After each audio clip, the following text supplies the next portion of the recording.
Saya Vitalik dan istri saya Stefani. Kami adalah orang tua dari Baby Bless.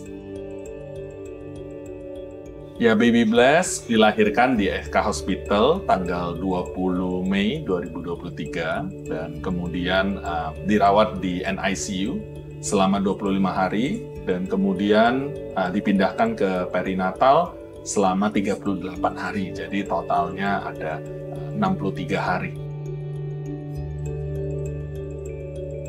Kami juga kontrol rutin setiap bulannya, tetapi ternyata kami juga kaget. Di bulan sebelumnya itu semua baik-baik saja, tapi pada saat di bulan berikutnya, setelah 1 bulan berlalu itu, tiba-tiba dokter Wiku bilang ini kondisinya itu bayinya beratnya itu tidak ideal untuk usia 28 minggu. Dan saat itu didiagnosa oleh dokter Wiku bahwa dia mendapatkan kondisi IUGR ya. IUGR ya. Ya, IUGR dan juga jalur makannya sudah tidak bisa lewat lagi. Dokter Wiku memberikan keleluasaan untuk kami berpikir, tetapi memang selalu ada resiko di dalam setiap waktunya gitu, sehingga kami pada saat itu langsung memutuskan di keesokan harinya untuk langsung mengeluarkan Bless. Baby Bless ketika dia baru lahir, ya saya melihatnya itu karena dia meringkuk begitu ya. Jadi itu cuma kira-kira sejengkalnya orang dewasa begitu. Jadi memang sangat kecil, dan kalau kita bandingkan dengan bayi yang dirawat di sebelahnya itu kira-kira kayak 2 kali lipat atau 3 kali lipat gitu lebih besar dari Bless gitu. Tapi ya kami bersyukur satu tahap demi satu tahap dijalani begitu ya, hingga sampai satu titik itu dari kira-kira 1000 gram sampai ke 1500 gram itu yang kelihatannya sangat-sangat signifikan gitu ya, langsung tiba-tiba membesar gitu anaknya. Kami juga melihat perubahan dari sisi dia punya intuitifnya, dia sudah bisa mulai mau cabut oksigennya. Hari kedua dia udah mulai kayak begitu. Jadi itu perubahannya sangat loncat. Awal-awal begini-begini, terus tiba-tiba bisa lebih leluasa. Lebih luas. Dari sisi pertumbuhan fisik lainnya, tentunya ya yang prematur menjadi bayi yang cukup bulan. Saya tambahkan sedikit terkait dengan pendengaran ya, karena setiap kali kami berkunjung, melakukan KMC dan seterusnya, kami biasanya menyanyikan lagu-lagu spiritual gitu ya pada dia, dan dia bisa merespon dengan senyum-senyum kecil begitu.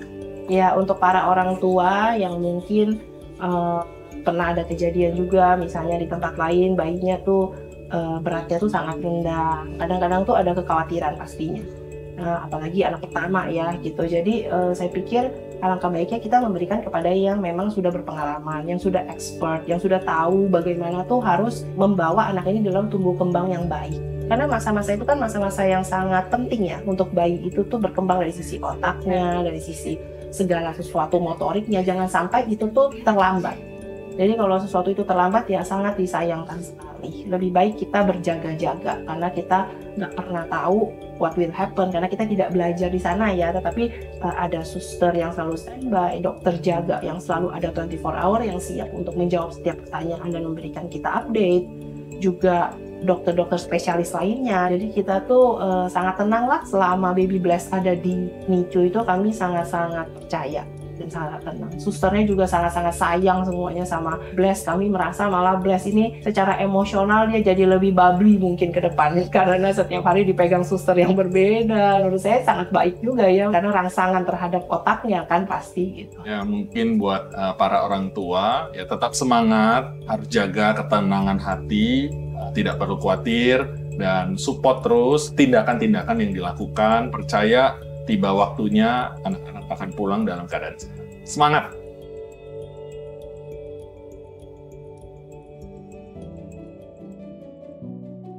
Halo Sobat Sehat, saya Dr. Hermawan, dokter anak yang praktek di EK Hospital BSD.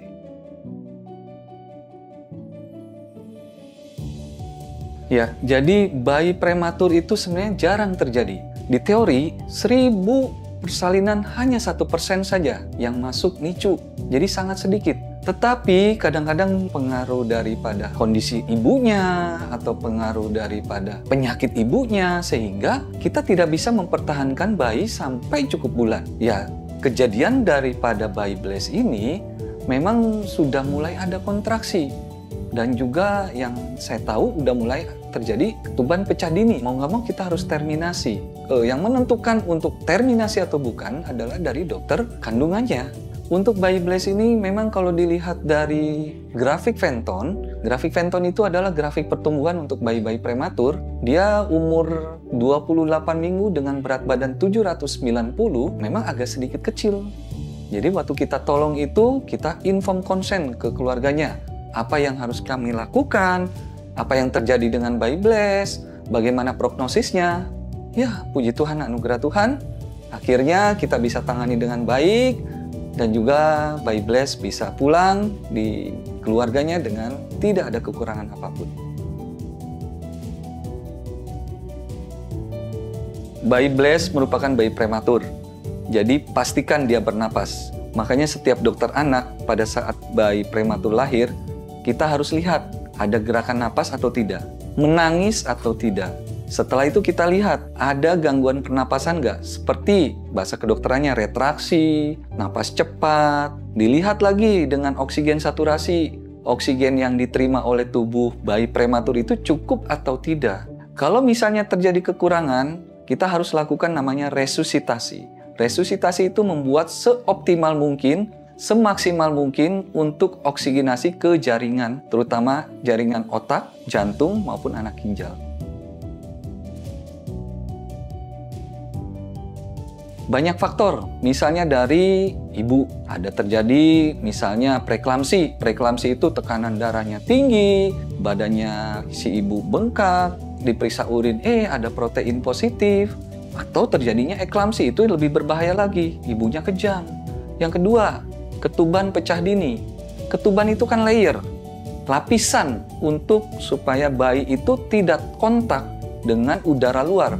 Udara luar itu banyak kuman. Jadi kalau layernya aja, lapisannya aja udah pecah, pasti kuman bisa masuk. Ketiga, letak plasentanya agak pinggir, terjadi perdarahan. Kalau ada perdarahan, nanti dua-duanya terjadi kegawat daruratan. Si ibu kekurangan darah, si dede bayi kekurangan makanan, asupan, karena darahnya keluar. Itu salah satunya. Yang lainnya biasanya dokter obgyn atau dokter kandungan yang akan menentukan bayi prematur harus dikeluarkan atau tidak. Kita tergantung dari berapa muda bayi itu dilahirkan. Contohnya bayi blast itu 28 minggu ya. Jadi kita harus sampai cukup bulan. Cukup bulan pada bayi-bayi itu adalah di atas 38 minggu. Minimal dia bisa minum, bisa ada refleks menelan rata-rata umur 33-34 minggu. Bayi blast 28, cukup untuk bisa menelan itu 34 minggu. Jadi butuh minimal 6 minggu perawatan. Kita rawat sampai seoptimal mungkin karena ya ada permasalahan saat pemberian minum. Kadang-kadang oksigennya suka agak turun. Ya namanya bayi prematur pasti selalu ada gangguan setelah pernapasan, pencernaan. Karena kita menyalahi, kita memberikan minum. Padahal di dalam kandungan dia tidak minum. Tapi kalau nggak kasih minum, mau sampai kapan kita pasang infus? Jadi kita paksakan. Perlu adaptasi, perlu penyesuaian. Untuk bayi blast ini, ya 37 minggu kita baru pulangkan.